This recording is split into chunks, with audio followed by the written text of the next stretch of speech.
بسم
اپنے مولا کے ظہور کی دعا اللہم کل ولیک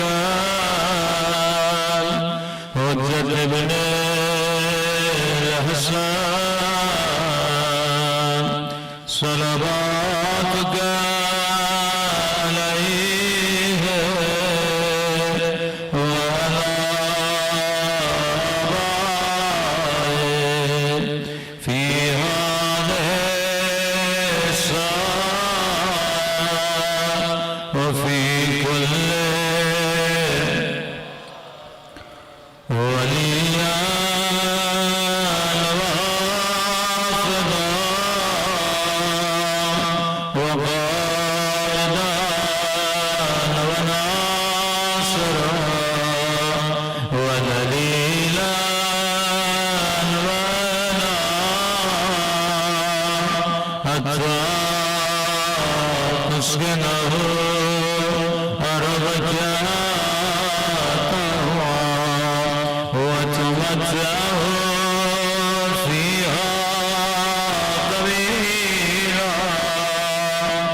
ہمارے دیگر صلوات پڑھیں محمد و آل محمد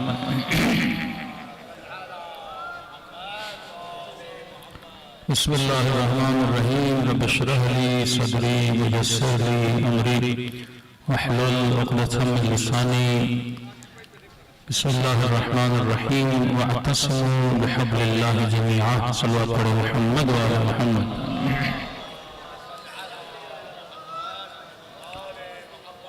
دعا ہے پروردگار عالم ہم سب کی عبادتوں کو اپنی بارگاہ عالی میں قبول فرمائے اور جس مقصد زندگی کو لے کر اس فرش عزا پہ جمع ہوئے خدا ان مقاصد میں بھی ہم سب کو کامیابیاں کامرانیاں نصیب فرما دے یقیناً اگر وجود اہل بیت علیہ السلام نہ ہوتا تو ہمارا یہاں جمع ہونا نہیں بنتا یہ جمع ہونا بتاتا ہے کہ ہم محمد اور آل محمد کے ماننے والے ہیں اور مومن کی زندگی کی برکت یہ ہے کہ جب یہ زندہ ہو تب مجلس امام حسین میں جاتا ہے اور اگر مومن دنیا سے چلا جائے تو پھر حسین کے نام پہ مجلس کرا کے جاتا ہے تو زندگی میں خود اہل بیت کے وجود سے فیض لیتا ہے اور دنیا سے جانے کے بعد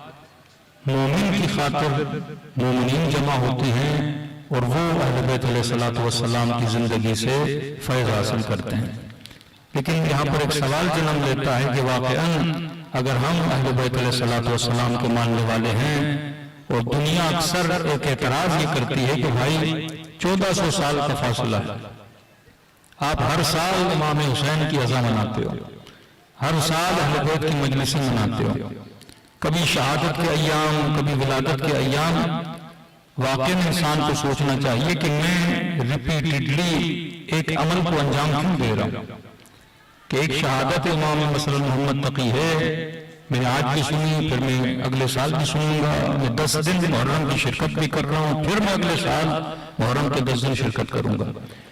ان مجالس میں جو مسائل سنتا ہوں وہ بھی ریپیٹڈ ہوتے ہیں، 70% جو مطالب سنتا ہوں وہ بھی ریپیٹڈ ہوتے ہیں۔ ایک مرتبہ تو ایک بچے کو مطالب کا نہیں پتا، ہم بتا رہے ہیں اس کی نالج میں اضافہ ہو رہا ہے، لیکن ایک مرتبہ ایک انسان کو پتا ہے لیکن پھر بھی وہ چیزوں کو ریپیٹ کر رہا ہے۔ اور یہ معاملہ صرف مجلس امام حسین میں نہیں ہے، ہم ڈیلی بیسس پہ جو نماز پڑھتے ہیں وہ بھی ایک ریپیٹڈ چیز ہے، یعنی دن میں 5 نمازیں ہیں، 5 نمازوں میں ایک ہی سورت، سورہ حمد۔ اب خدا یہ بولتا ہے کہ بھائی آج ایک سورت پڑھو، کل دوسری سورت پڑھو، پرسوں تیسری سورت پڑھو، یا رب تو بدل کرتے رہو، اور نہیں پڑھنی ہے تو ایک ہی سورت پڑھنی، کیونکہ جسے ہم سمجھ میں نہیں آئی اسے پورا قرآن سمجھ میں نہیں آئے گا، جسے ہم سمجھ میں نہ آئے اسے مقصد زندگی سمجھ میں نہیں آئے گا۔ تو کئی ایسے اعمال ہیں جو ہم ریپیٹڈلی کرتے ہیں۔ اب شاید کوئی انسان بولے کہ مولانا میں ریپیٹیشن کی ضرورت کیا ہے؟ یہ بھی ایک انسان کا خاصہ ہے کہ انسان کو بھولنے کی بڑی عادت ہے۔ کہ مولانا 10 دن مجلس امام حسین میں گئے، ہم گویا بیدار ہو گئے، جاگ گئے، 1 مہینے کے بعد پھر انسان غافل ہو جاتا ہے۔ مولانا کربلا گئے، امام حسین کے روزے کی زیارت کی، گویا وجود میں تر و تازگی آ گئی، لیکن ابھی کربلا کی سرزمین سے اس کے جہاز میں بیٹھا، جہاز سے اٹھ کے دبئی میں یا کہیں بیچ والے سینٹر میں اترا، بندہ وہیں پہ پھر کربلا کی غفلت میں چلا جاتا ہے۔ یہ وجود انسان کا خاصہ ہے، کیونکہ انسان اگر 24 گھنٹہ جاگے تو جاگ نہیں سکتا، اس 24 گھنٹے میں کم از کم اس نے 8 گھنٹے 6 گھنٹے سونا ہے، اور یہ نیند خود غفلت کا نام ہے۔ کہ جب 6 گھنٹے آپ سو رہے ہو تو دنیا میں کیا ہو رہا ہے آپ کو نہیں پتا، آپ کے خلاف باتیں کیا ہو رہی ہیں آپ کو نہیں پتا، ایون آپ بستر پہ لیٹ رہے ہیں، آپ کے سامنے ایک بندہ بیٹھا ہے، آپ کی غیبت کر رہا ہوگا، لیکن صبح پوچھے گا ہم نے آپ کے خلاف بڑی باتیں کی، آپ نے بولا کہ ہم تو سو رہے تھے، ہمیں تو پتہ ہی نہیں ہے۔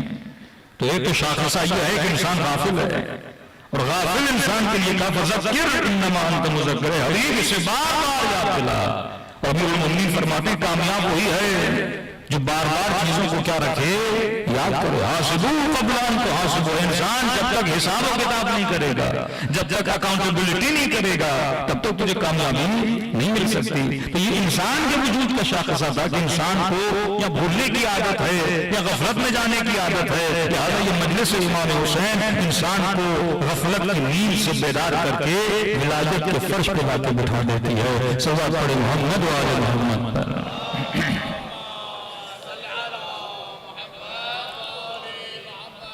اور غفلت کے لیے سب سے بڑی دلیل یہ ہے کہ امام خمینی کہتے ہیں کہ 50 سال فاصلہ ہے شہادت امام حسین میں اور رحلت رسول خدا میں، 50 سال کا فاصلہ یا اس سے تھوڑا کم۔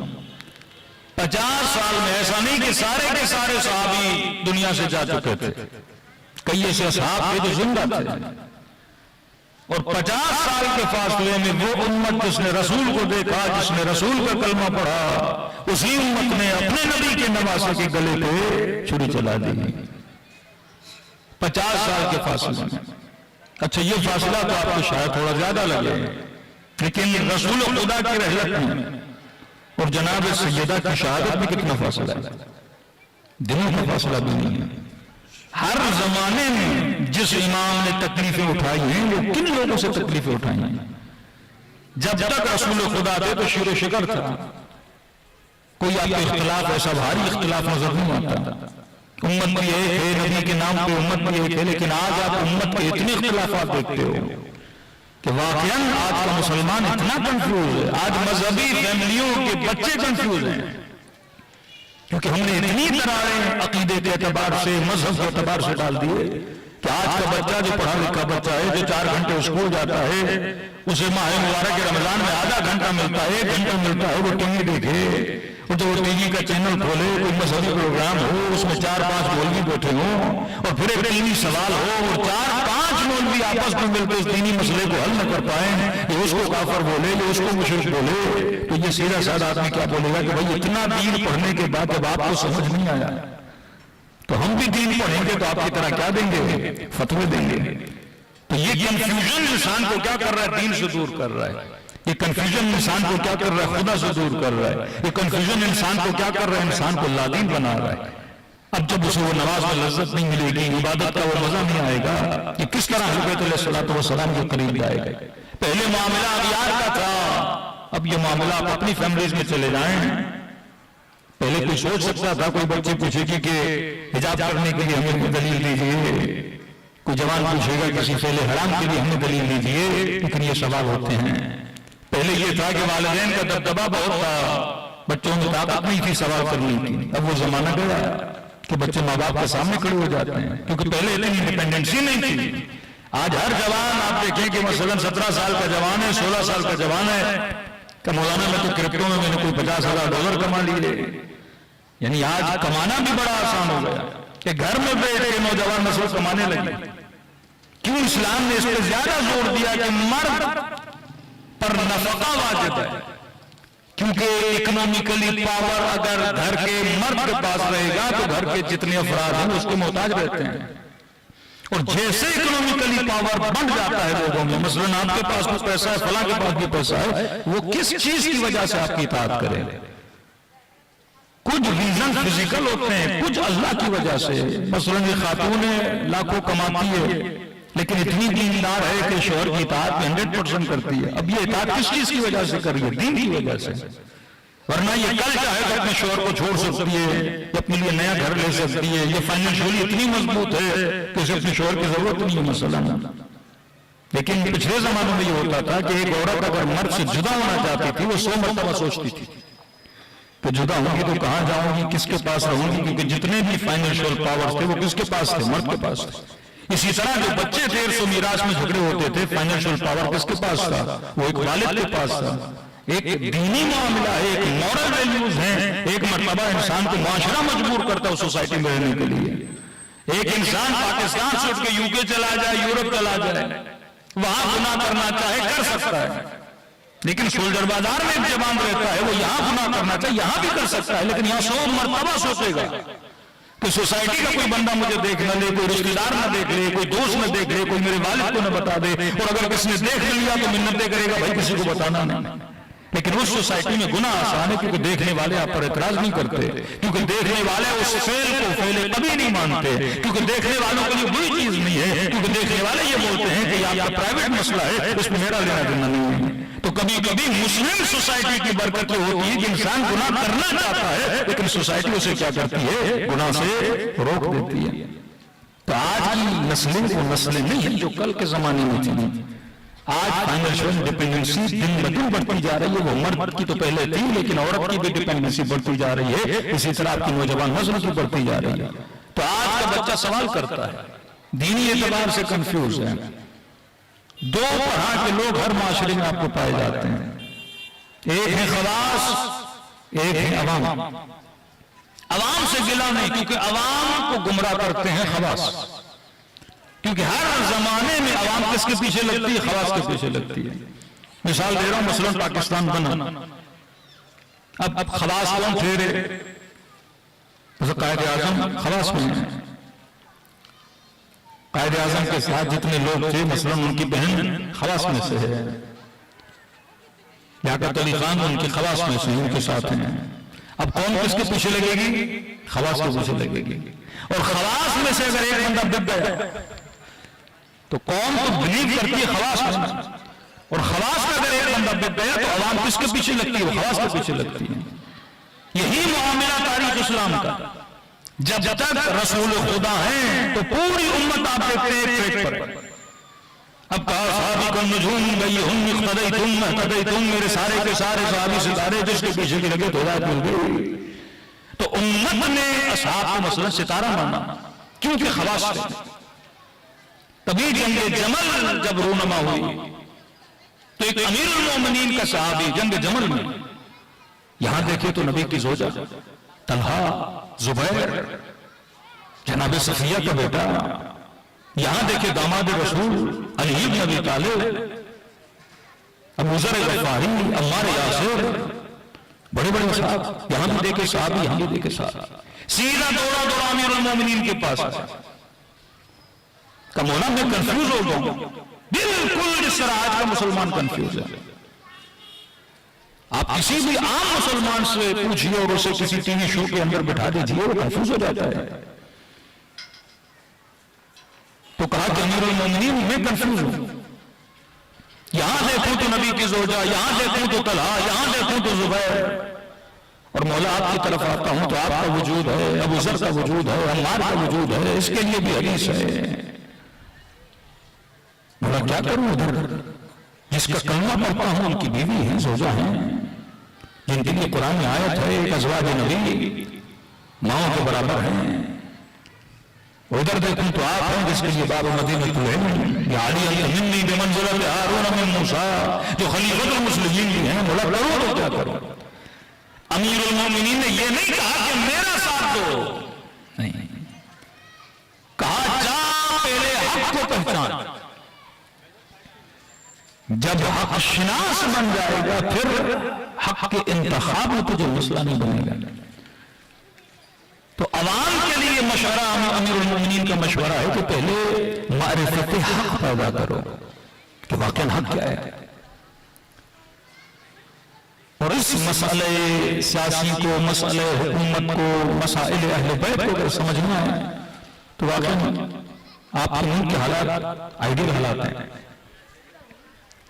جتنے بھی جب اختلافات ہوتے ہیں، سیاسی اختلافات ہیں، جو اختلافات ہوں،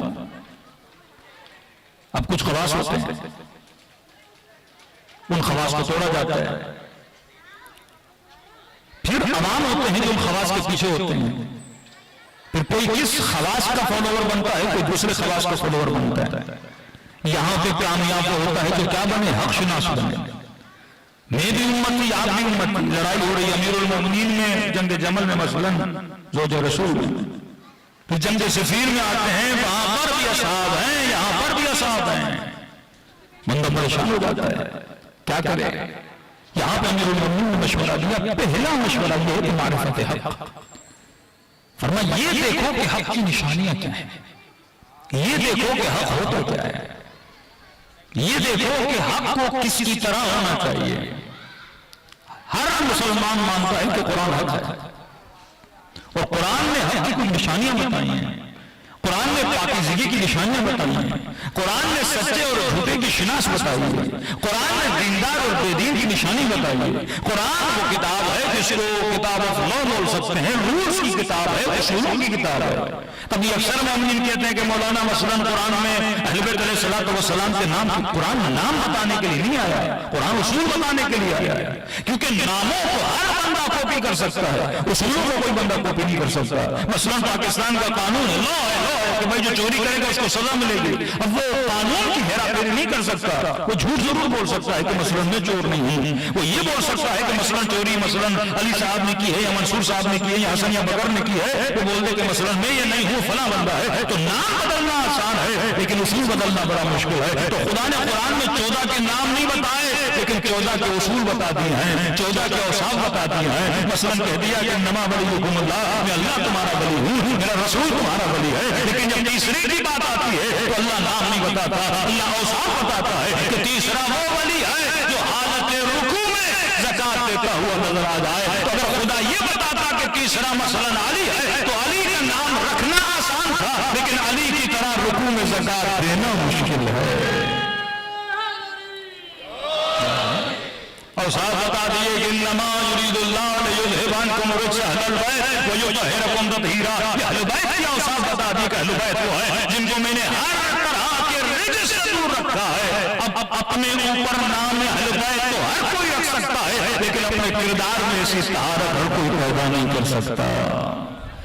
نام رکھنا آسان، کہ مثلا امیر المومنین نے کہا کہ سلونی قبل ان تفتدونی، پوچھو جو کچھ علی سے پوچھنا ہے، کیونکہ نبی نے کہہ دیا تھا کہ انا مدینۃ العلم وعلی بابها، یہ شہر علم ہوں اور علی اس کا کیا ہے دروازہ ہے۔ اب آپ لاکھ لوگ خود کو بولیں کمین کے دروازے ہیں، لیکن اس صفت کا ہونا بھی تو ضروری ہے نا۔ تو اس شخص نے کہا کہ جب اس نے امیر المومنین کے دعوے جیسا دعویٰ کیا کہ مجھ سے پوچھو جو پوچھنا ہے، کسی نے پوچھا کہ جبلہ یہ تو بتائیے کہ مکھی کے اندر انتڑیاں ہوتی ہیں کہ نہیں ہوتی؟ فوراً اس نے کہا کہ اس دعوے نے مجھے کیا کر دیا؟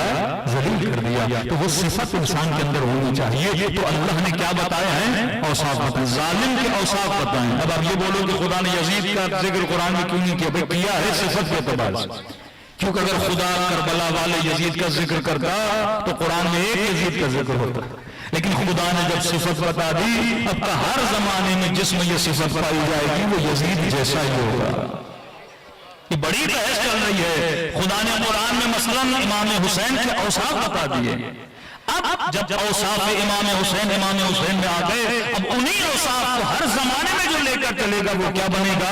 حسینی بن جائے گا۔ تو ایک معیار حق تبھی بنتا ہے جب آپ حق کے اوصاف کو پہچانو۔ مثلا میں آپ کو کہوں کہ فلاں مولانا صاحب کو اتنی رقم آپ دے کر آ جائیے، اور آپ کہیں گے بھائی مولانا صاحب کا حلیہ کیسا ہے، مولانا صاحب کی شکل کیسی ہے، میں اوصاف بتاؤں نا۔ لیکن اگر میں نے بتا دیا یہ 50,000 ہے، فلاں مولانا کو جا کر دے دیجیے گا، آپ نے کہا کون سے مولانا؟ میں نے کہا مثلا علی صاحب ہیں، اور آپ نے جا کے مثلا خود نے کہا کہ بھائی علی صاحب ہیں، قبلہ نے مثلا تو 10 علی نکل آئیں گے، نہیں ہوتی ہے۔ تو تبھی خدا کہتا ہے حق کو اگر پہچاننا ہے تو صفت کے ساتھ پہچانو۔ تو ہمیشہ ہر زمانے میں حق و باطل کی جنگ رہی ہے۔ سب سے زیادہ جو اہل بیت کو جس چیز سے تکلیف ہوئی ہے ان عوام سے ہوئی ہے جن کو حق کو پہچاننے کی طاقت نہیں تھی۔ صلی اللہ علیہ محمد و آل محمد۔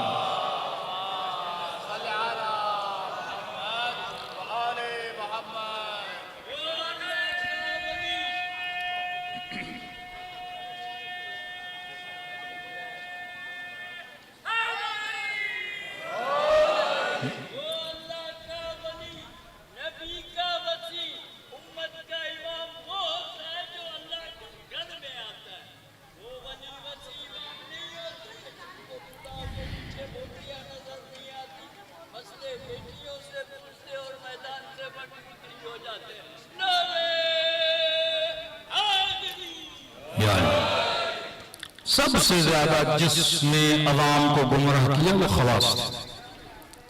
اچھا میں جو باتیں کر رہا ہوں آپ ذرا اپنے ملک کی ہسٹری کے آئینے کے اندر انہیں دیکھا کریں، یہ ہر ملک کی کہانی ہے کہ خواص اگر سدھر جائیں تو امت سدھر جاتی ہے، خواص اگر بگڑ جائیں تو امت بگڑ جاتی ہے، امت تباہ ہو جاتی ہے۔ مثال تو مثلا انقلاب اسلامی آیا، خمینی صاحب جب پیرس سے اڑے اور ایران پہنچے تو اس جہاز میں جتنے لوگ تھے وہ کیا تھے؟ خواص تھے۔ لیکن ضروری نہیں کہ 40-50 سال کے اس انقلابی عرصے میں جتنے خواص تھے وہ سارے کے سارے ایک پیج پر ہوں۔ کتنے اختلافات آپ کو نظر آتے ہیں، مثلا رفسنجانی صاحب نے، رہبر معظم نے، یا کئی ایسے خواص سے خود سابقہ ایرانی صدر گزرے۔ یعنی یہ جنگیں جو سب سے زیادہ جو انقلاب اسلامی کو نقصان پہنچایا وہ خواص نے پہنچایا ہے، کیونکہ لیڈر جب مر جاتا ہے خواص اس کے نظریے کو لے کر چلتے ہیں، اب جب یہ چلتے ہیں تو ان کی ذاتی خواہشیں، ان کی ذاتی امنگیں ان میں شامل ہو جاتی ہیں، پھر وہ اس پٹری سے اور پیٹرن سے ہٹ جاتے ہیں۔ اور کیونکہ عوام خواص کو مانتی ہے، مثلا کوئی حد سے زیادہ سپورٹر ہے امیر المومنین کا، اور یہ نہیں کہ صرف امیر المومنین کے سپورٹرز ہیں، امریاض کے بھی ہوں گے، حجاج کے بھی ہوں گے، امیر شام کے بھی ہوں گے۔ یعنی ایک صحابی جو آپ کو نبی کے بعد نظر آتا ہے اس کے کئی سپورٹر ملتے ہیں، کیونکہ یہ خواص ہیں۔ آپ اس چیز کا انکار نہیں کر سکتے کہ جتنے اصحاب تھے مثلا جو خواص الاصحاب ہیں، کیونکہ ہم تو عام صحابی کی تو بات نہیں کرتے، شیعوں کا جو اختلاف پایا جاتا ہے شخصیات کے اعتبار سے وہ بڑے بڑے نام ہیں، وہ خواص ہیں، رشتہ داریاں کی گئی ہیں، عام نہیں ہیں، اور ہر زمانے کے خواص الگ تھے۔ آپ ان کی ہسٹریز پڑھ لیں، رسول خدا کے جانے کے بعد والے خواص، امیر المومنین کی حکومت میں زبیر من الخواص امیر المومنین ہے، کہ جب مولا کے گھر پہ حملہ ہوتا ہے تو زبیر دفاع کرتا ہے، طلحہ حواس میں سے ہے، ابن عباس حواس میں سے ہے، مالک اشتر حواس میں سے ہے، جس کو جنگ صفین کے فیصلے کی ڈیوٹی دی گئی تھی جو قاضی صاحب تھے وہ حواس میں سے تھے، کوئی عام شخصیتیں نہیں ہیں۔ غلطی جب حواس کرتے ہیں عوام کو، اور بصیرت اگر عوام میں نہ ہو تو عوام غلط راستے پہ چلی جاتی ہے اور تکلیف کسی اٹھانی پڑتی ہے، امام کو تکلیف اٹھانی پڑتی ہے۔ پھر امام حسن کے زمانے عبید اللہ ابن عباس، یہ کوئی عام نہیں ہے، ابن عباس کا سگا بھائی ہے، جو ہزاروں درہموں کے عوض امام حسن کے لشکر کی ایک بڑی تعداد کی تاریخ میں شاید 10,000 لشکری امام کے لے کر کوئی لاکھوں درہموں کے لالچ میں امیر شام کے لشکر میں چلا گیا تھا۔ پھر آئیے امام حسین کے زمانے میں، جناب مختار کا ڈرامہ سب نے دیکھا ہوگا، یہ توابین کون تھے؟ یہ خواص میں سے ہیں۔ عانی بن عروہ کون ہے؟ خواص میں سے ہیں۔ حبیب بن مظاہر کون ہے؟ خواص میں سے ہیں۔ لیکن کچھ ایسے خواص تھے جو بیٹھے رہے۔ آپ مشہد جائیں گے، قبر ہے خواجہ ربیع، یہ من الخواص تھا، 100 سال سے زیادہ اس بندے نے زندگی گزاری ہے۔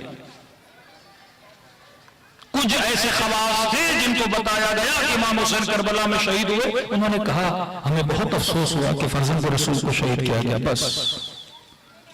کچھ ایسے خواص تھے حبیب بن مظاہر ایسے جن کو پتا چلا کہ امام حسین کربلا میں آیا ہے، اپنا سب کو چھوڑ کے میدان کربلا میں پہنچے۔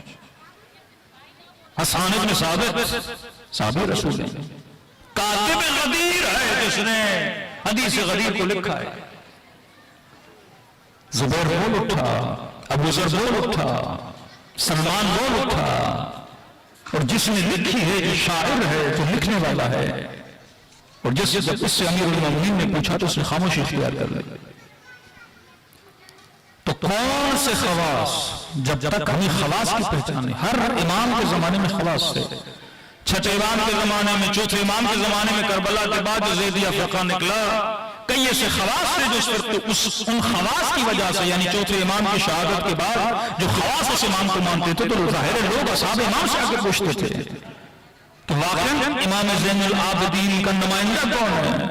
تو کچھ خواص لے کر جناب زید ہیں، تو امت کا ایک بڑا طبقہ جناب زید کو امام ماننے لگا۔ پھر چھٹے امام کے بعد فرقہ بنا واقفیہ، ساتویں امام کے بعد فرقہ بنا واقفیہ، جنہوں نے 8ویں امام کی مسلم امامت کو نہیں مانا۔ چھٹے امام کے بعد جناب اسماعیل کے ماننے والے، جن کو اسماعیلیہ یا آخانیہ بولتے ہیں۔ یہ عوام ایسے نہیں گئی، کچھ خواص تھے جنہوں نے دوسرے کی طرف رجوع کیا، اور عوام کا ایک خاص طبقہ جو اس خواص کو مانتا تھا اس طبقے کے پیچھے لگ گیا۔ سب سے زیادہ مظلومیت جس امام کو غریب الغربا بولا گیا وہ امام رضا علیہ السلام۔ اتنے خواص، صلی اللہ علیہ محمد، جن کو وکلا بولا جاتا ہے، جو امام موسیٰ کاظم کے جتنے وکیل تھے، حد اکثریت انہوں نے امام رضا کو امام نہیں مانا تھا، وہ غربت امام رضا الگ ہے۔ یہی فیض کیا آپ کے نویں امام نے، امام جواد علیہ السلام نے، کہ جب امام رضا اس دنیا سے پردہ پوش ہو جاتے ہیں اور شہادت واقع ہوتی ہے طوس میں، اور بیٹے موجود ہیں مدینے میں، وہ اعجاز امامت سے آ کے جنازہ پڑھا تو لیتے ہیں، لیکن فرماتے ہیں مدینے میں امام رضا کے گھر میں آہو بکا غلغلہ گریا، اس گریے کے درمیان ایک امام کا نزدیک ترین صحابی جو مدینے میں من الخواص تھا، اٹھ کے کھڑا ہوا کا شیو، گریا تو اپنی جگہ، رونا تو اپنی جگہ۔ ہمیں پتا ہے کہ امام رضا دنیا سے جا چکے ہیں، لیکن یہ بتاؤ امام رضا کے جانے کے بعد امام کون بنے گا؟ کیونکہ ایک ہی بیٹا ہے اور وہ نام امام جواد کا۔ اور کہنے لگا کہ امام کیسے مانے، کیونکہ ابھی تو یہ بالغ بھی نہیں ہے۔ یعنی یہ تاریخ تشیع اور تاریخ امامت کا پہلا امام ہے جو جب امامت پہ پہنچے تو عمر بھی سب سے زیادہ کم تھی، اور تاریخ امامت کا پہلا امام ہے جب شہید بھی ہوئے تو سب سے جوان تھے، 25 سال کی ایج میں شہید ہوئے، 7 سال میں امامت ملی، 25 سال میں شہادت ملی۔ تو اس نے کہا کہ ہم کیسے امام مانے 7 سال؟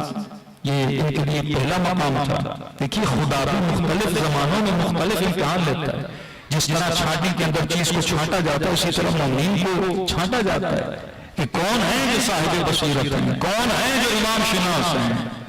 تو اس نے کہا ایک کام کرتے ہیں، مولا 7 سال کے ہیں لہذا ابھی تو امام نہیں بن سکتے، ہم ان کے پیچھے نماز کیسے پڑھیں گے، یہ ہماری ادا کیسے کروائیں گے، یہ تو 7 سال کے بچے ہیں. تو کہا دوسرا سولوشن یہ ہے کہ بیٹا ایک ہی ہے، امامت اب کہاں جائے، تو لہذا ہم یہ کرتے ہیں ہم ویٹ کریں گے جب تک یہ بالغ ہو جائے، اور جب تک یہ امام بالغ ہوتے ہیں ان کا کسی کو نائب بنا دیتے ہیں، تب تک قوم کو وہ ہینڈل کریں گے. یہ بھی من الخواص تھا. راوی کہتا ہے امام رضا کا ایک دوسرا صحابی تھا جو جوش میں آیا، جو جلال میں آیا، اس نے اس امام کے صحابی کو گریباں سے پکڑا اور اس قدر دبایا کہ اس کی سانس بند ہونے والی تھی. اس نے کہا بندہ خدا میری سانس اکھڑ رہی ہے. اس نے کہا تم نے یہ سوچ بھی کیسے لیا کہ امام 7 سال کا ہو تو وہ امام نہیں ہوتا؟ کیا تم نے قرآن نہیں پڑھا؟ حضرت عیسیٰ ابھی ماں کی گود میں تھے، کہا انی عبداللہ آتانی الکتاب وجعلنی نبیا، میں اللہ کا بندہ ہوں اور بچپن میں کہہ رہے کہ میں نبی ہوں. کیا تم نے حضرت یحییٰ کے لیے نہیں پڑھا کہ قرآن کہتا ہے سبھی یا لفظ سبھی استعمال کرتا ہے کہ جب وہ بچے تھے اللہ نے کیا بنایا؟ نبی بنایا. کہ امام بچہ بھی ہو تو امام ہوتا ہے، امام جوان بھی ہو تو امام ہوتا ہے، امام بوڑھا بھی ہو جائے تو امام ہوتا ہے. مسئلہ امامت سے ہے، علم امامت سے ہے. اس وقت امام کو بٹھایا اور کہا جو سوال کرنا ہے فرزند رضا سے سوال کرو. یہ سوال کرتے گئے اور 7 سال کا بچہ جواب دیتا گیا. بالکل اسی طرح جس طرح ان کے دادا امیر المومنین کہتے تھے سلونی سلونی قبل ان تفقدونی. تو ہر زمانے میں یہ خواص کی ڈیوٹی ہوتی ہے، اور جب خواص کو مارا جاتا ہے، جب خواص کو توڑا جاتا ہے. مجھے بتائیے کہ پوری کرسچینٹی، پوری مسیحیت اس کو گمراہ عوام نے کیا یا خواص نے کیا؟ آج مثلا اکثریت من المسیحیین جو اکثر کرسچن ہیں، مثلا حضرت عیسیٰ کو اللہ کا بیٹا مانتے ہیں، تو یہ کسی عام بندے نے آ کے قوم کو گمراہ کیا تھا کہ عیسیٰ اللہ کا بیٹا ہے، نہیں کسی پادری نے یہ بولا ہوگا. ایک پڑھا لکھا ان کا پادری جس کے ہزاروں نہیں ملینز آف فالوورز ہوں گے، اس نے جب یہ شائبہ ایجاد کیا ہوگا مثلا کہ عیسیٰ اللہ کا بیٹا ہو، تو پوری قوم اس کے پیچھے لگ گئی اور آج تک اسی کے پیچھے لگی. اسی طرح آپ کو جتنے فرقے نظر آتے ہیں مسلمانوں کا ایک ایک فرقہ اٹھا لیں، یہ پورا فرقہ اگر فرقہ بنا اور اس فرقے کے اتنے فالوور بنے ہیں، یہ فرقہ بنایا کس نے؟ جس نے بنایا تھا وہ کوئی جاہل نہیں تھا، وہ کوئی خاص تھا. یہ دراڑیں ہمیشہ خواص پیدا کرتے ہیں اور وہ عوام خواص کے چکر میں آتے ہیں جو صاحبان بصیرت نہیں ہیں. جب لوگوں میں بصیرت نہ ہو تبھی ایک بندے کو کہا کہ علم حاصل کرو، کم از کم تمہارے پاس وہ ٹولز ہونے چاہیے کہ جس سے تم حق اور حقیقت کو پہچان سکو. اگر میرے پاس وہ اینک ہے ہی نہیں کہ میں حقیقت کو دیکھ سکوں، اور ایک ہی اینک ہے مثلا کسی مفتی کی، کسی مولوی کی، کسی خاص بندے کی، اور میں نے اسی کی اینک سے دیکھنا ہے، تو مجھے وہی نظر آئے گا جو اس کی اینک میں مجھے نظر آتا ہے. تبھی فرمایا اپنے اندر بصیرت کی صفات پیدا کرو. تو اماموں میں جانے کے بعد اگر 4 صفت جن مومنین میں تھی وہ صاحب حق بنے، وہ حبیب ابن مظاہر بنے، وہ جناب اور بنے، وہ جناب ابو ذر بنے، وہ جناب سلمان بنے. ہر امام کے زمانے میں کوئی زرارہ بنا، کوئی کلینی بنا، کوئی شیخ مفید بنا. یہ وہی لوگ تھے جو من الخواص تھے، لیکن وہ خواص جن کے اندر یہ صفات پائی جاتی ہیں. اس لیے اگر تاریخ کو اسٹڈی کیا جائے بڑی بڑی حکومتیں گرائی گئیں. کن کو دیکھ کر؟ خواص. پاکستان میں حکومتیں گرائی جاتی ہیں. پہلے زمانے میں مثلا جس پارٹی کا صدر ہوتا تھا وہی اپنی پارٹی کی حکومت کو کیا کر دیتا تھا؟ فارغ کر دیتے تھے. بڑے بڑے لوگوں کو دھوکہ کون دیتے تھے؟ ان کی خواص دیتے تھے. ایک بندہ خرید لیا. آپ تاریخ سندھ پڑھیں، ان کی حکومتوں کو دیکھیں گے، تالپوروں کی حکومت کو دیکھیں گے، ان کے اپنے لوگوں نے حکومتوں کو گرایا. اب مغلوں کو پڑھ لیں، مختلف تاریخ کو پڑھیں گے، ہمیشہ خواص کو خریدا جاتا ہے کیونکہ لوگوں کو اس پہ ٹرسٹ ہوتا ہے. جب لوگ اس پہ اعتبار کرتے ہیں کیونکہ وہ خاص ہے. ایک بندہ 24 گھنٹہ میرے ساتھ گھومے گا، آپ اس پہ کیا کرو گے؟ اعتبار کرو گے. کوئی امام خمینی کے رائٹ پہ کھڑا ہے، کوئی لیفٹ پہ کھڑا ہے، اور رائٹ والا بندہ ہی مثلا بگڑ جائے تو خون تو اس کے پیچھے ہے نا. یہی معاملہ امت کے ساتھ ہوا کہ 24 گھنٹہ کچھ لوگ مثلا امیر المومنین کے ساتھ ہیں، اور ان میں سے کچھ لوگ امیر المومنین کو دھوکہ دے کر گئے ہیں، کچھ لوگ چھٹے امام کو دھوکہ دیں. آپ فرقہ واقفیہ پڑھیں گے بڑے تعجب میں آ جائیں گے کہ نہ صرف عوام بلکہ امام کا ایک بیٹا جس نے امام کی امامت کو نہیں مانا، اور ایک امام کا وہ بیٹا بھی تھا جس کی عمر 100 سال تھی اور امام جواد 7 سال کے تھے، بڑے جھک کے اور ادب سے آ کے ملتا تھا۔ کسی نے کہا آپ تو اس کے رشتے میں چچا لگتے ہیں، کیوں ملتے ہیں؟ اس نے کہا ادب عمر کو دے کے نہیں کیا جاتا، ادب عہدے اور مقام اور علم کو دے کے کیا جاتا ہے۔ پہلی صفت خواص کی کہ خواص کے اندر بصیرت ہونی چاہیے۔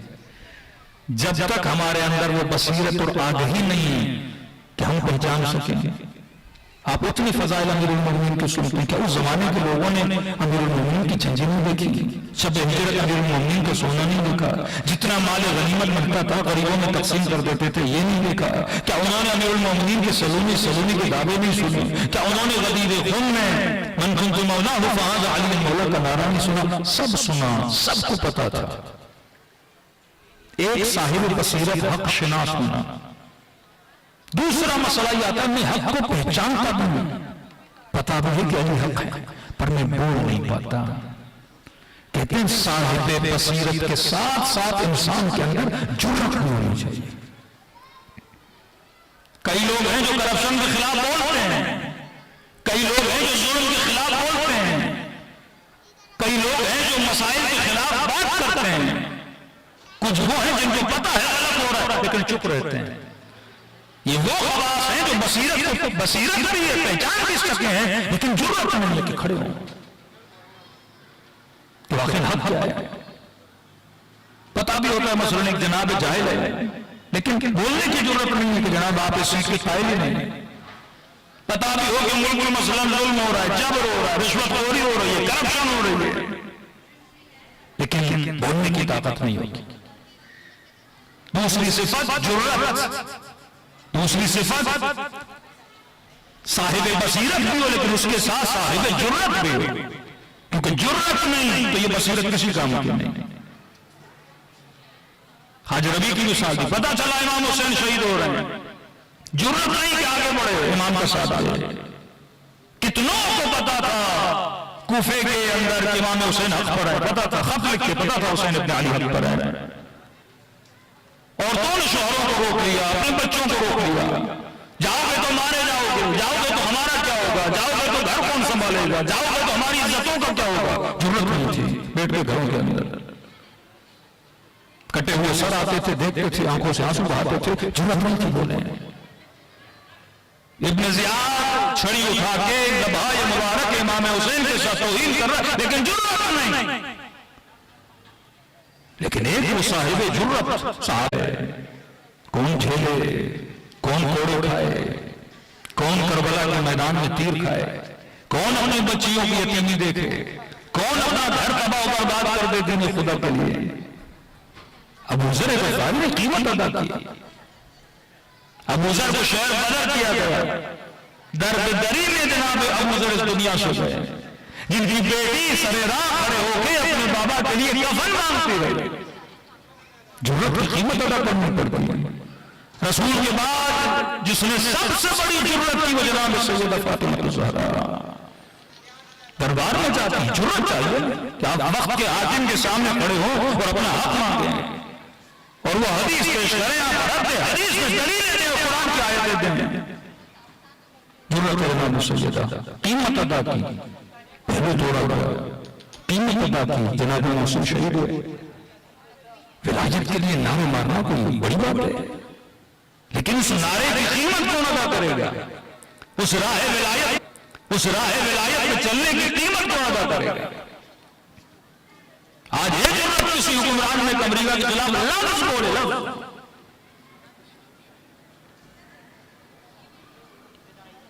لیکن جو بولتے ہیں تو وہ قیمت ادا کرتے ہیں۔ آج سب سے زیادہ جس ملک میں قیمت ادا کی کہ ایران نے قیمت ادا نہیں کی، سائنٹسٹ مارے گئے، جوان مارے گئے، سب مارے گئے۔ مسئلہ کیا ہے کہ آپ اسرائیل کے خلاف کیوں بولتے ہیں؟ آپ امریکہ کے خلاف کیوں بولتے ہیں؟ آپ ان کی پالیسی کے خلاف کیوں بولتے ہیں؟ آج ہے کسی صاحب اقتدار میں یہ جرأت کہ ظالم کے خلاف بولے؟ ہاں جرأت ہے، ڈرائنگ رومز میں جرأت کر لیتے ہیں، ٹی وی دیکھتے ہوئے جرأت کر لیتے ہیں، فیس بک اور یوٹیوب پہ کمنٹس مار کے جرأت کر لیتے ہیں، لیکن فزیکل جرأت کیوں نہیں کرتے؟ کیونکہ ہمیں پتا ہے اگر جرأت کروں گا تو اس کا نتیجہ کیا ہے، بھگتنا پڑے گا۔ جناب ابو ذر نے نتیجے کو خریدا، جناب سیدہ نے نتیجے کو خریدا، امام حسین کو کیا نہیں پتا تھا کہ نتیجہ کیا ہوگا؟ بیٹیاں ہماری جائیں گی، چادریں ہٹی جائیں گی، سر قلم کر دیے جائیں گے، بازاروں میں گھمایا جائے گا۔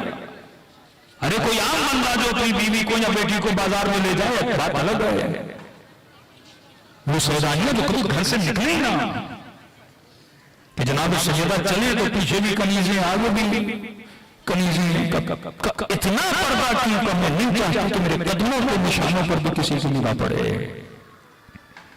کہ رسول یہ کہے کہ بیٹی یہ نابینا ہے، سوال کرنے آیا ہے، اس سے کیسا حجاب؟ فرمایا بابا میں نہیں چاہتی کسی کے مشام، کسی نامحرم کے مشام تک بھی میرے وجود کی خوشبو جائے۔ تو یہ بولے کہ فضا کو یہ سب ثابت بنا دیا جائے کہ میں نہیں چاہتی میرے بدن کے انداز پہ کسی نامحرم کی نگاہ پڑے، اسی کی بیٹیوں کو بازاروں میں لایا جائے۔ جرأت کے ساتھ قیمت کو ادا کرنا کہ ہر کسی میں نہیں ہوتا، بولتا ہر کوئی ہے، لیکن جب قیمت کی بات آتی ہے آدھے لوگ بھاگ جاتے ہیں۔ جیل سہنا ہر کسی کے بس کی بات نہیں، کوڑے کھانا ہر کسی کے بس کی بات نہیں، ظلم سہنا ہر کسی کے بس کی بات نہیں، 14 سال زندان میں رہنا ہر کسی کے بس کی بات نہیں۔ پہلی صفت صاحب بصیرت، حق کو پہچانا، دوسری صفت صاحب جرأت، حق کو پہچانا، حق کے لیے آواز کو بلند کرے، تیسری صفت جب آواز بلند کی ہے تو پھر قیمت بھی ادا کرنی پڑے گی۔ اگر آپ میں یہ ہمت نہیں ہے قیمت ادا کرنے کی تو چھوڑو۔ کئی لوگوں کو پتا ہے کہ اگر واقعاً شیعہ نظریات پہ چلیں گے تو شاید مار بھی دیا جائے، اگر دین و دین کے لیے کام کریں گے۔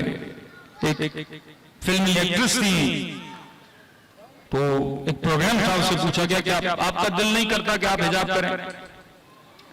اس نے کہا میرا دل کیوں نہیں کرتا حجاب کروں؟ کرتا ہے، لیکن پاکستان کی فلم انڈسٹری میں کوئی عورت اگر حجاب کر کے ایکٹنگ کرے گی اسے ڈرامے نہیں ملیں گے، مطلب اسے حق اور باطل کا پتہ ہے کہ میں جو کر رہی ہوں وہ غلط ہے، لیکن ملک کا ماحول ایسا ہے کہ آپ کو ڈرامہ نہیں ملے گا۔ کوئی جلان بولتے ہم ایکٹنگ تو کروں گا کیونکہ ایکٹنگ شرعاً حرام نہیں، ایکٹنگ کروں گا لیکن شرعی قاعدے اور قانون کے اندر نہ محرم کا ہاتھ نہیں لگاؤں گا مثلا، یا مثلا گانے میں ڈانس نہیں کروں گا، باقی جو سیریز ہیں اس میں ہم ایکٹنگ کریں گے، کوئی ڈرامہ اسے کاسٹ نہیں کرے گا۔ اس خاتون نے کہا میرا بھی دل کرتا ہے میں حجاب کروں، لیکن ہماری فلم انڈسٹری ایسی ہے اگر میں یہ کروں گی تو مجھے ڈرامہ نہیں ملے گا، اور میں اس قیمت کو برداشت نہیں کر سکتی کیونکہ میرا گھر اسی سے چلتا ہے۔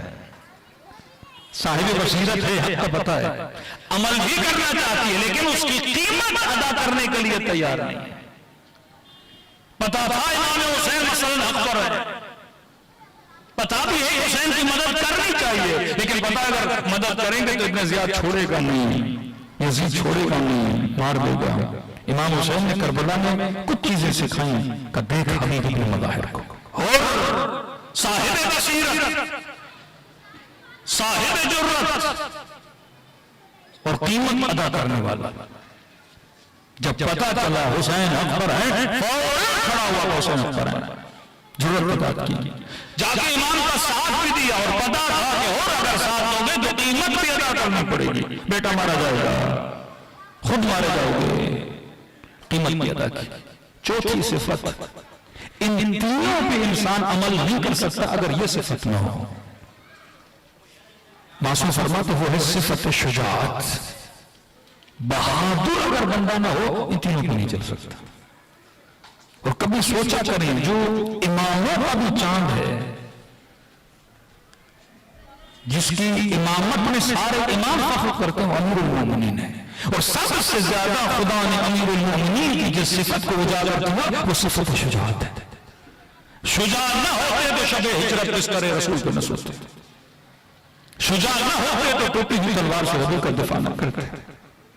کہتے جنگ احد کے بعد رسول خدا صلی اللہ علیہ امیر المومنین، اصحاب کہتے پورے بدن سے خون جو رہا تھا کیونکہ ٹوٹی ہوئی تلوار، اتنے زخم لگے امیر المومنین، لیکن کہا کہ چہرہ مایوس تھا۔ رسول نے کہا تیرے چہرے پہ مایوسی کیوں ہے؟ کہ یا رسول اللہ چچا حمزہ شہید ہو گئے لیکن میں علی شہید نہیں ہوا. جرأت، بہادری، شہادت کی طلب، راہ خدا میں جان کا دینا. اس وقت وہ جہاد اکبر والی حدیث رسول نے پڑھی کری یہ جہاد اصغر ہے اور جہاد اکبر اس سے بڑا ہے. کیونکہ جہاد اصغر کے لیے بھی جرأت چاہیے، جہاد اکبر کے لیے بھی جرأت چاہیے. باہر والے ظالم کے مقابلے کے لیے بھی جرأت چاہیے. وہ اندر میں جو گندی عادتیں ہیں اور جو گناہ ہیں اور جو خواہشات نفسانی ہیں ان کو ختم کرنے کے لیے بھی انسان کو جرأت چاہیے. جس میں جرأت ہو وہ خود کو گناہ سے بھی روکتا ہے، جس میں جرأت ہو وہ حق یزید کے سامنے بھی کھڑا ہوتا ہے. اور واقعہ آج اگر جرأت دیکھنی ہے تو آپ یمنیوں کی جرأت دیکھیے، جرأت دیکھنی ہو فلسطین کے ان شہداء کے والدین کی جرأت دیکھیے. سلام ہے کہ چار بچے اپنی گود میں اٹھائے لیکن پھر بھی خدا کا شکر ادا کر رہے ہیں. اور یہاں ہزار کا نقصان ہو جاتا ہے تو انسان کی زندگی ادھر سے ادھر ہو جاتی ہے. تو یہ چار صفات اگر انسان میں نہ پائی جائیں، ایک حق شناس بنے، دوسرا جب حق کو پہچان لیا اس حق کے لیے آواز کو بلند کرے. آج یہ پاکستانی معاشرہ جتنا ڈھیٹ معاشرہ بنا ہوا ہے، کرپشن کو لے کر کیوں آپ کے ملک میں بہتری نہیں آتی؟ کشمیر میں ایک ہفتے میں چلیا گیا، ہمارے یہاں 10 گھنٹے لائٹ جائے فرق نہیں، 20 گھنٹے جائے فرق نہیں. سیلاب کے دنوں میں ہم کچھ راشن بانٹنے گئے. یہ تو اس معاشرے میں رہ رہے کے معاشرے کی نب سمجھ میں آ رہی ہے کہ واقعی معاشرے تباہ و برباد کیوں ہوتے ہیں. ایک تو سیلاب کا کھڑا ہوا پانی، پھر بیچ میں جو سوکھی جگہ ہیں وہاں پہ جھوپڑیاں بنا کے لوگ رہ رہے ہیں، پھر ان جھوپڑیوں کے اندر اتنے مچھر. لیکن ہم نے دیکھا یہی سیاستدان جب ایک آٹے کا تھیلا ان کو بانٹنے کا تھا یہ لوگوں کے پیچھے دوڑ رہے تھے. اور دوسرا میں نے دیکھا اتنے مطمئن ہیں اس جھوپڑی کے اندر، ان مچھروں کے اندر، ان گندگیوں کے اندر. تو ایک صاحب ہمارے ساتھ انہوں نے کہا قبلہ یہ پاکستانی بہت صابر لوگ ہیں. میں نے کہا صبر رکھیں گے ڈیٹ پن ہے. خدا صبر کی داد دیتا ہے، ڈیٹ پن کی مذمت ہے. کہ آپ پہ ظلم ہو رہا ہے، ظلم ہو رہا ہے، ظلم ہو رہا ہے، اتنا بول ہی نہیں رہے. کہ جناب سیدہ صبر کرتی حق نہیں دیا جا رہا تھا. وہ بی بی جو کبھی گھر سے نہ نکلے دربار کیوں جا رہی ہے؟ اصلاً کانسیپٹ اور جلوس کیا ہے کہ لاکھوں کی تعداد میں عزادار نکلتے ہیں کراچی کے روڈوں پہ. بھائی کانسیپٹ کیا ہے اس چیز کا؟ یہ ٹریننگ کرے امیر المومنین، ٹریننگ کرے امام حسین. اپنے حق کے لیے آواز بلند کرو. قومی ایشوز ہوتے ہیں آواز بلند کرو. یہ زبانیں جو اللہ نے دی یہ بولنے کے لیے دی، یہ انگلیاں جو اللہ نے دی لکھنے کے لیے دی. وہ معاشرے کبھی آباد نہیں ہوتے. پاکستان میں بھی اتنا بڑا پروٹیسٹ فلسطین کی حمایت میں نہیں ہوا جتنا انگلینڈ میں ہوا ہے. کیونکہ کم از کم ان کی سوسائٹیز نے ان کو یہ سکھایا ہے کہ اگر کوئی کام برا ہو اس کے خلاف آپ کیا اٹھاؤ آواز. اب جسے وہ برائی سمجھتے ہیں اس کے خلاف آواز اٹھاتے ہیں. کئی ایسی برائیاں جس کو ہم برا سمجھتے ہیں وہ نہیں سمجھتے تو اس کے خلاف آواز نہیں اٹھائیں گے. ان برائیوں میں مبتلا ہے. لیکن ظلم ان کی سوسائٹی میں ایک برائی ہے. بچہ کشی، خودت کشی، بچوں کو مارنا، خواتین کو مارنا، معاشرہ کو تباہ و برباد کرنا. یہ بھی ان سوسائٹیز کی مجبوری تھی. ہولوکاسٹ کے بعد اتنا انگریزوں کو ٹرین کیا، اتنا جرمنز کی نسلوں کے اندر گلٹ پیدا کیا کہ آپ نے یہودیوں پہ ہٹلر نے ظلم کیا تھا. لہذا کو بولا جہاں بھی ظلم آواز اٹھانا ہے. آج تک وہ یہودیوں کی قیمت ادا کر رہے ہیں. آج تک وہ ان کو سوری بولتے ہیں کہ ہم نے اپنے نسلوں کو مارا. اب لہٰذا ایک صفت بن گئی کمپیوٹرائز ایک سافٹ ویئر ایک پروگرامنگ ہو جہاں ظلم ہوگا آواز اٹھانی ہے. سارے انگریز نکل آئے. سب سے زیادہ پروٹیسٹ وہاں ہوئے لیکن 22 کروڑ کا ملک ہے. آپ ایک پروٹیسٹ دکھائیں جس میں 1 ملین لوگوں نے شرکت کی. کیونکہ ہم گھروں میں بیٹھ کے ظلم کے خلاف بات تو کرتے ہیں لیکن اس کے خلاف اقدام کرنے کی، اس کے خلاف جرأت کرنے کی ہم میں ہمت نہیں ہے کیونکہ ہم قیمت ادا کرنے کے لیے تیار نہیں. ایک دن نکلوں گا تو میری سیلری کا کیا ہوگا، ایک دن نکلوں گا تو میری گھر کیسے چلے گا. ایک تو معاشرے کو غربت میں ڈالو کہ بندہ 100 بار سوچے کہ اگر ایک دن میں نے ریڈیو نہیں لگائی میرے گھر والے مر جائیں گے. سیم سچویشن 1400 سال پہلے تھی. کچھ وہ تھے جو ابو ذر بنے، کچھ وہ تھے جو غور بنے. رزق، دولت کا مالک پروردگار عالم ہے. سب سے زیادہ اہل بیت نے تکلیفیں اٹھائیں انہی بزدلوں کی وجہ سے جن کو پتا تھا کہ حق کیا ہے لیکن حق کے خلاف آواز بلند کرنے کی ضرورت نہیں تھی. اور ضرورت تبھی پیدا ہوتی ہے جب انسان کے اندر شجاعت آتی ہے. شجاعت کا کوئی سیرپ نہیں ہوتا جو آپ کو کوئی ڈاکٹر پلا دے آپ کے بچے شجاع ہو جائیں. سخاوت کا کوئی سیرپ نہیں ہوتا کوئی آپ کو پلا دے اور سخی ہو جائیں. یہ تبھی ملتا ہے جب اہل بیت کی معیت ملتی ہے. جتنا معرفت اہل بیت جتنی محبت علی اور اولاد علی آپ کے وجود میں آئے گی تو اوصاف امیر المؤمنین بھی آپ کے وجود میں آ جائیں گے. صلی اللہ علیہ محمد و علی محمد.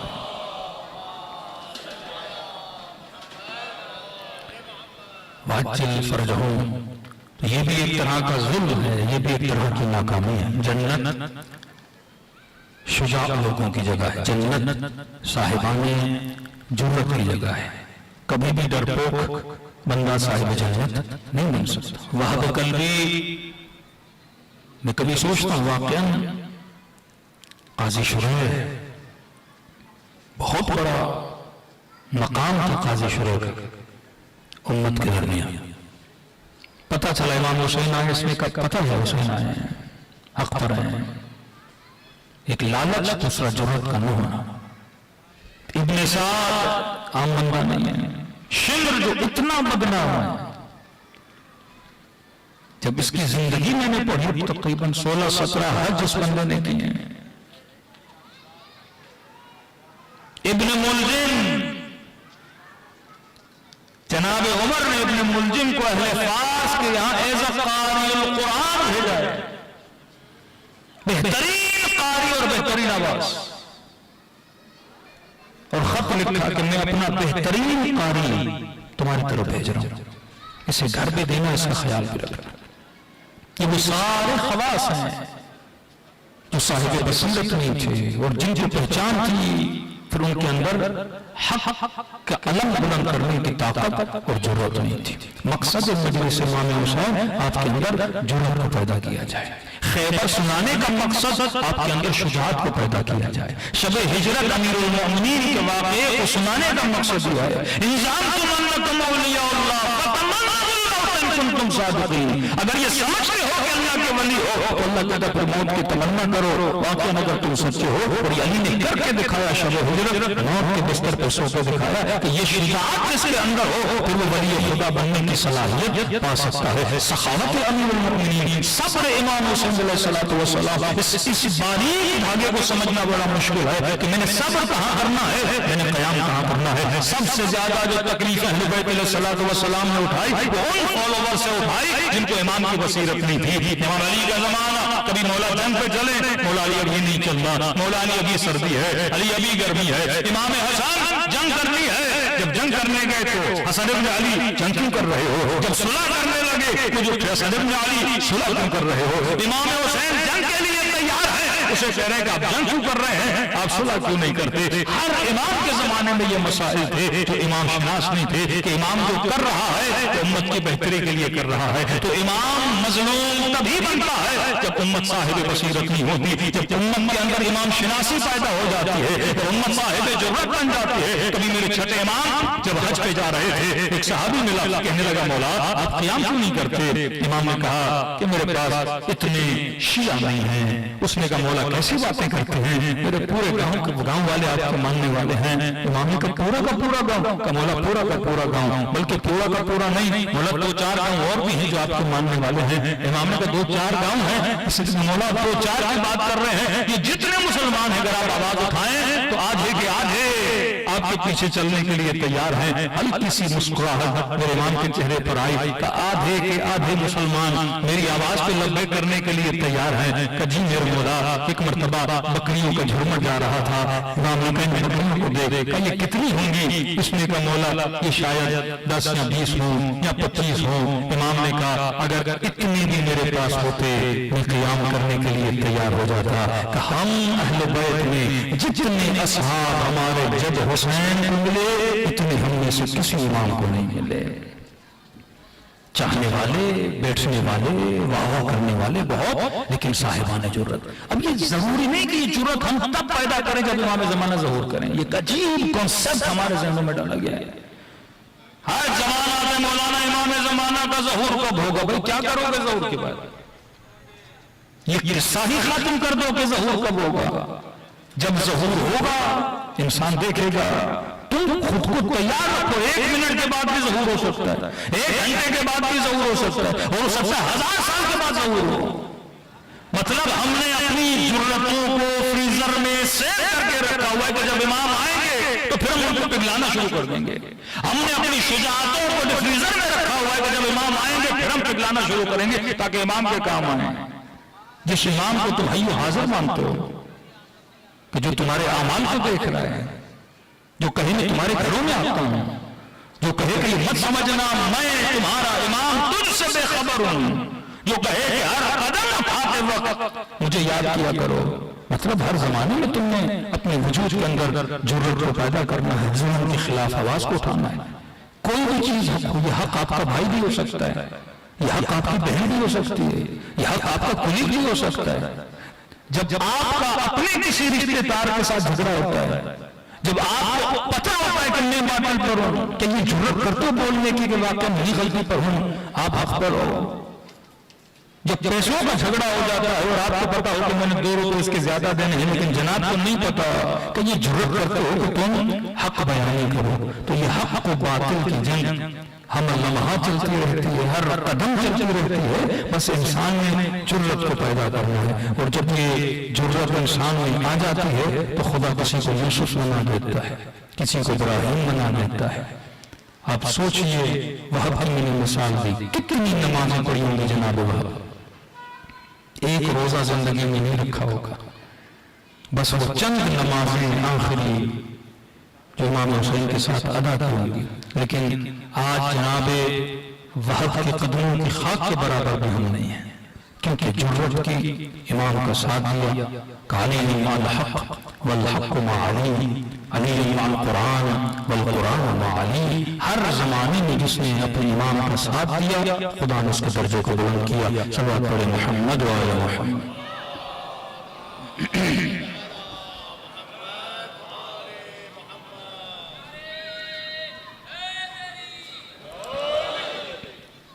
آئیے دلوں کو کربلا کی طرف روانہ کریں۔ خود مقصد مصیبت کیا ہے؟ اتنا دین میں رونے کی سفارش کیوں، ہنسنے کی سفارش نہیں۔ وَضْحَكُوا قَلِيلًا وَابْكُوا كَثِيرًا، کم ہنسا کرو، زیادہ رویا کرو، کیونکہ رونے سے مردہ دل زندہ ہو جاتے ہیں۔ ایک درخت کب مرجھا جاتا ہے؟ جب اسے پانی نہیں ملتا۔ دل کب مرجھا جاتا ہے؟ جب اسے آنکھوں پر آنسوؤں کے ذریعے سے پانی نہ دیا جائے۔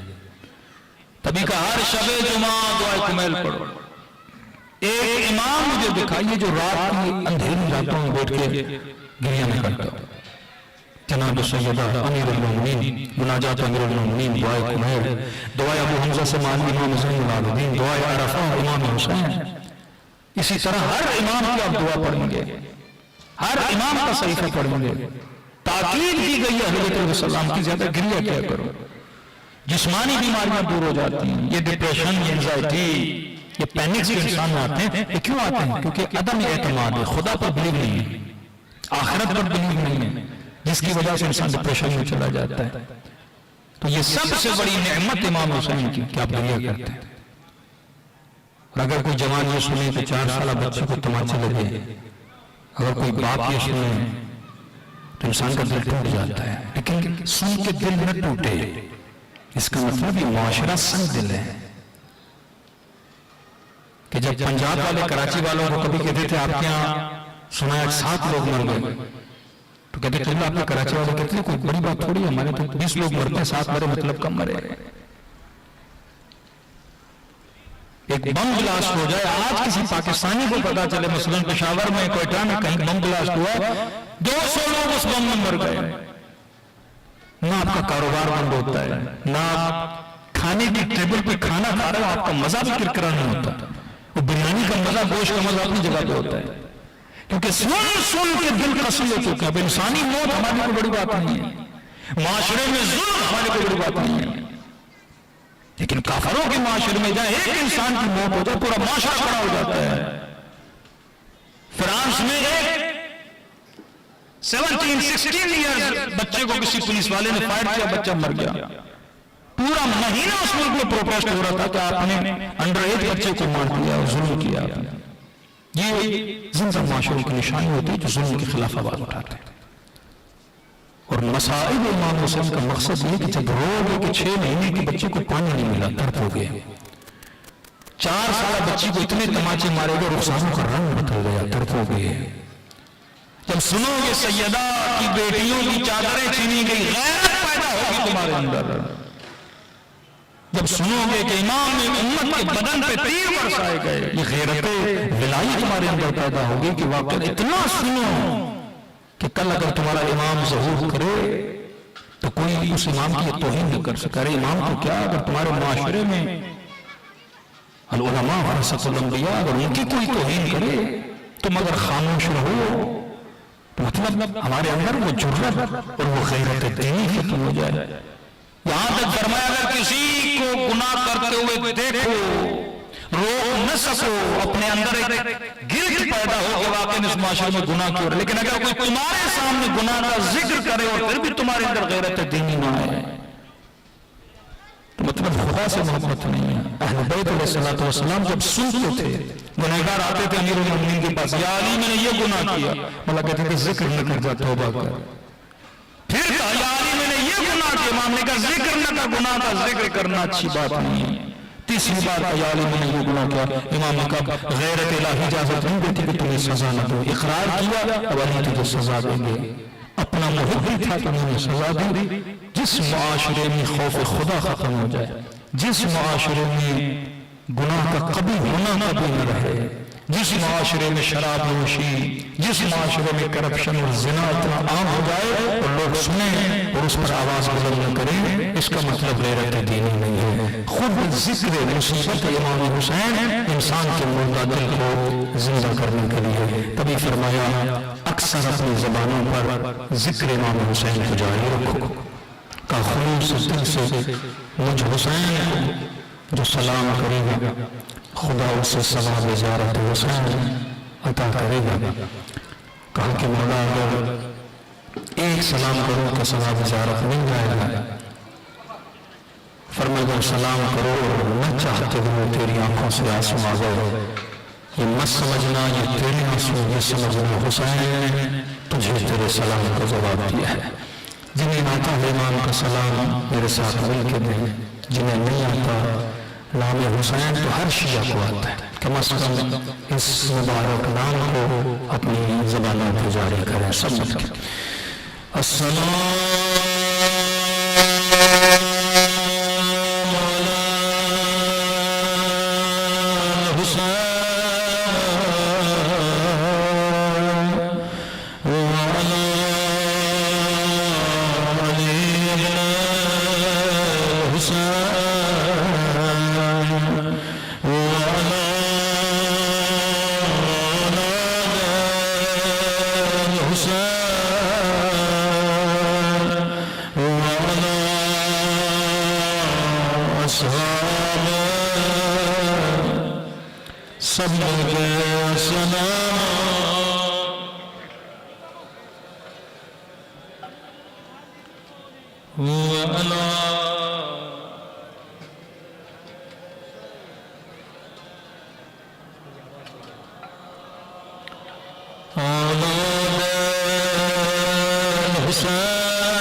سلیم سینے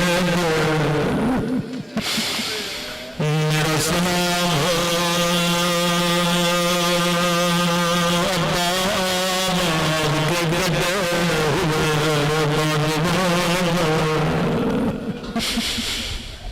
میرا سلام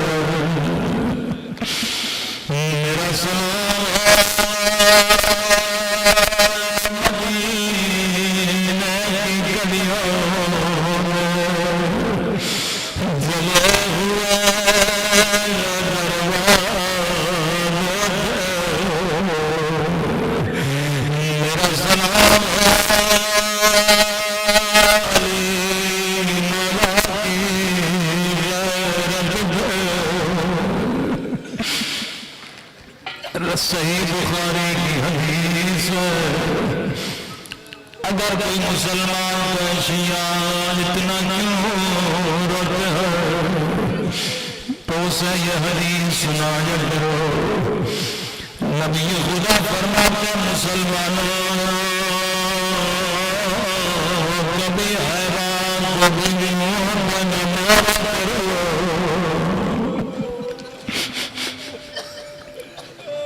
چاہے چہرہ انسان ہو یا حیوان ہو چہرہ کا ادب کیا کرو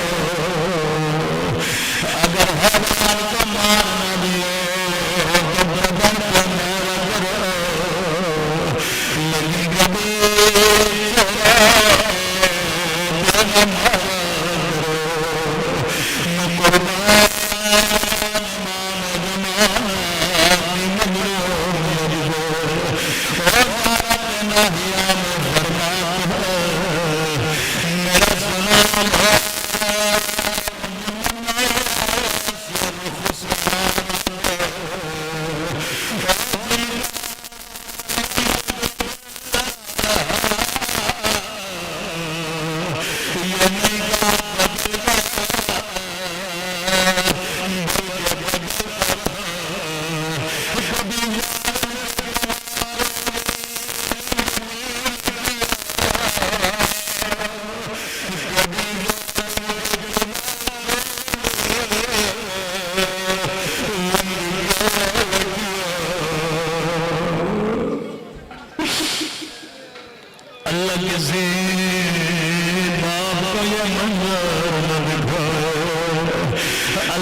ہمارا ہر امام بڑی مظلومیت حسان شہید لیکن جو امام ایسے جن کو زار ان کی بیویوں کہتے ہیں مرد کے لیے یہ سب سے بڑی مصیبت کا مطلب مرد سب سے زیادہ بیوی کو بھروسہ کرتا ہے پہلے مظلوم امام حسان لیکن راوی کہتا ہے اتنے قریب تھے ظالمہ نے زہر دیا دینے کے بعد پریشان ہوئی تھی مولا حسین ابو زینب ابی عباس لیکن اتنے قریب تھے کہا پچھلے دروازے سے باہر چلی اسی طرح امام جواب زہر جو جان دیا یقیناً زہر کی تکلیف بڑی ہے 25 سال کی عمر ہے میرے مولا کو زہر دیا لیکن روایت کے جملے بڑی شان سے شیعوں نے جنازہ اٹھا بڑی شان سے اپنے دادا کے پہلو میں دفنا لیکن ہائے میں قربان کربلا والا امام کسی نے تیر برسائے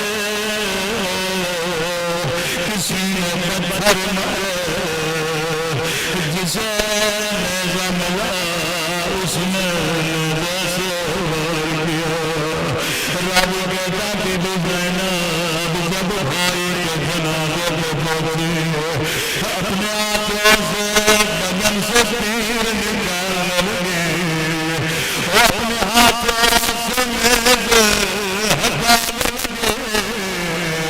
رو رو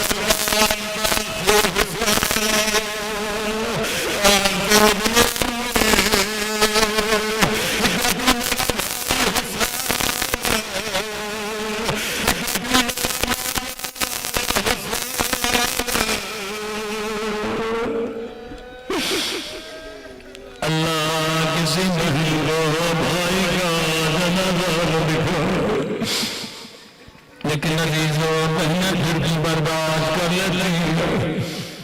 میں ہمیشہ دعا کرتا ہوں اللہ بچپن میں کسی بچی کو یتیم نہ بنائے، جو مصیبتیں سکینہ پہ آئیں وہ کسی بچی کو نہیں آئے۔ کتنی محبت کرتے تو امام حسین جناب سکینہ سے روایت کے جملے آئے، جب بھی نماز پڑھتے تھے مسجد میں پڑھتے تھے، لیکن نماز کے بعد فوراً گھر کی طرف روانہ ہوتے تھے۔ صحابی نے کہا مولا واجب نماز مسجد میں پڑھتے لیکن میں نے دیکھا مستحب نماز نہیں پڑھتے۔ امام نے فرمایا نوافل میں گھر میں ادا کرو، کہ مولا مسجد میں ادا کیا کرو۔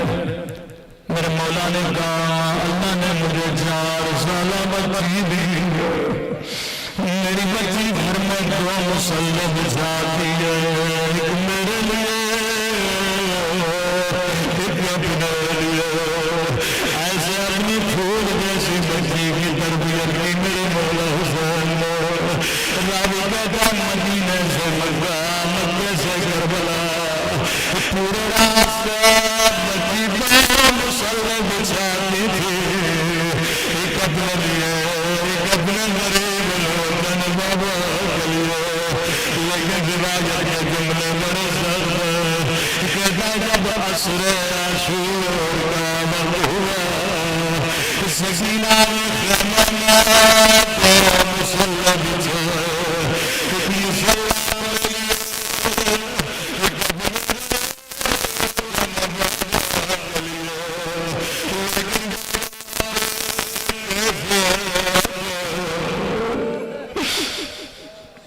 دعا کے لیے آنکھوں کو بلند کیا، رو کے کہنے لگی میرے اللہ میرا چچا باغ بھی چلا گیا، اے میرے اللہ میرا اکبر بھی چلا گیا، مجھے میرے بابا کی زیارت کرو گے۔ راوی کہتے ہیں اچانک بچی کو کسی کی چلنے کی آواز آئی، دوڑی دوڑی خیمے سے باہر گئی، شاید میرا بابا۔ لیکن سنو سکینہ نے کیا دیکھا، بچی نے دیکھا شمر ہے،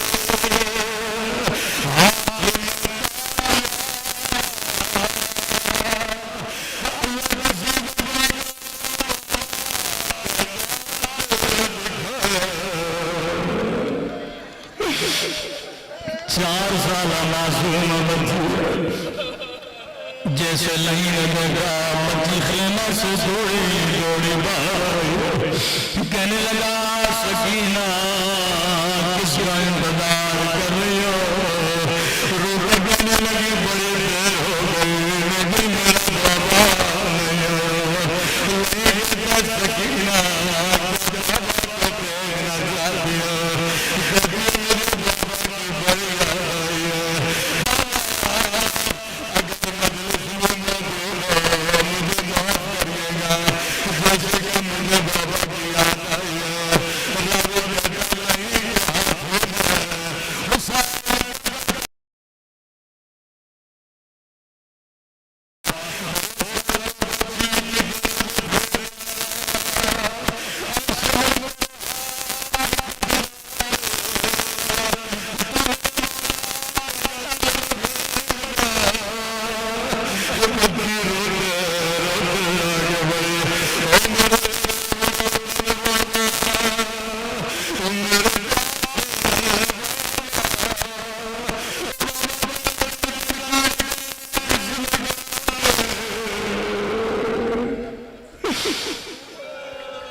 شاید رو کر کا بابا او میرے غریب وطن بابا او میرے پیاسے بابا بابا ظالم نے پانی دیا تھا یا نہیں اکبر کا لاشا تم نے اٹھایا عباس کے بابا تم نے اٹھایا او میرے تھکے ہوئے بابا او بابا دین بڑا تم نے مجھے اپنے سینے پہ سلایا میرے سینے پہ سو جا بچی بابا سے پیار کر رہی تھی آیت اللہ مظاہری فرماتا ہے یا ہاشم آگے بڑھا بچی سے بابا کا سر چھینا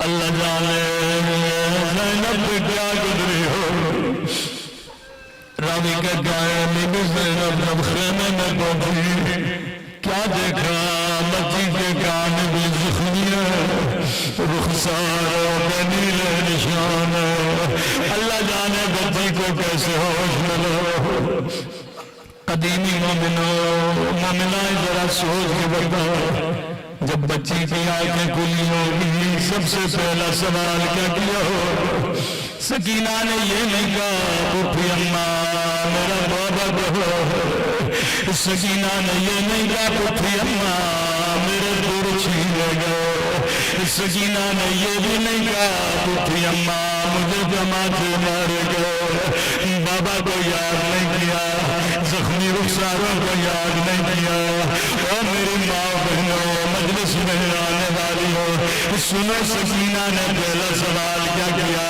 رب کہا جیسے بچی کی آنکھیں کھلی نگاہ زینب کے چہرے پہ پڑی پہلا سوال